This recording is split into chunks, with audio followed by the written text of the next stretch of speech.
जी, SBI के नतीजे कल आने वाले हैं और हमारा अनुमान है कि ब्याज से आय में मामूली 9% की बढ़त रहेगी। लेकिन मुनाफे में 1% की गिरावट देखने को मिल सकती है और प्री प्रोविजन ऑपरेटिंग प्रॉफिट जो रहेंगे, वहां पर भी मामूली 2% की ही बढ़त देखेंगे सालाना आधार पर। अगर तिमाही दर तिमाही देखेंगे तो फिर वहां पर 11% की गिरावट भी आ सकती है।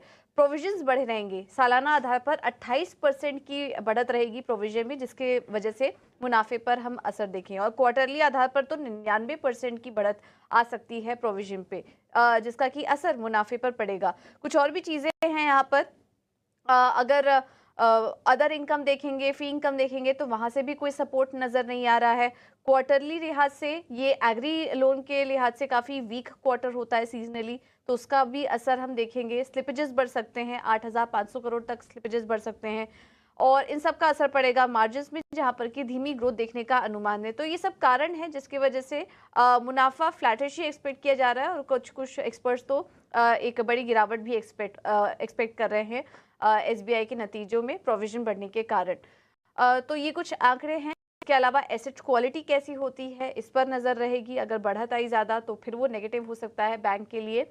और मार्जिन्स को लेके क्या कमेंट्री आती है, क्योंकि हमने हाल फिलहाल के नतीजों में देखा कि बैंक को अपने मार्जिन के नंबर्स के साथ थोड़ा स्ट्रगल करना पड़ा है। आउटलुक भी थोड़े कमजोर साइड पर आए हैं। कासा रेशियो कैसा होता है, ये भी काफी इंपॉर्टेंट होगा देखना। तो ये कुछ पैरामीटर्स हैं जिसको कि हम वॉच करेंगे और उसी पर स्टॉक का रिएक्शन भी देखेंगे नतीजों के पहले। लेकिन एसबीआई देखिए, नतीजों के बाद माफ कीजिएगा, लेकिन एसबीआई का स्टॉक नतीजों के पहले एक काफी सपाट कारोबार यहाँ पर हो रहा है। हालांकि 1% नीचे, लेकिन दिन भर से ही एक दायरे में ट्रेड हो रहा है एसबीआई रिजल्ट्स के पहले।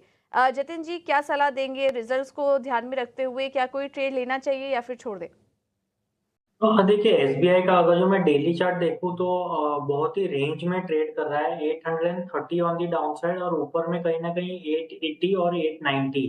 तो ये 50-60 पॉइंट की रेंज में ट्रेड करना है। और अगर जो मैं एक सेटअप की बात करूं तो करंटली कोई सेटअप नहीं बन रहा है। आई थिंक मार्केट भी कहीं ना कहीं कंफ्यूज्ड है डायरेक्शन के बारे में। इसके लिए कोई भी तरफ का ट्रेड अभी मैं लेने की सजेशन नहीं दूंगा। रिजल्ट के आने के बाद हमें लगता है कि एक ट्रेंडिंग मूव देखने मिल सकता है, लेकिन will wait wait for the result.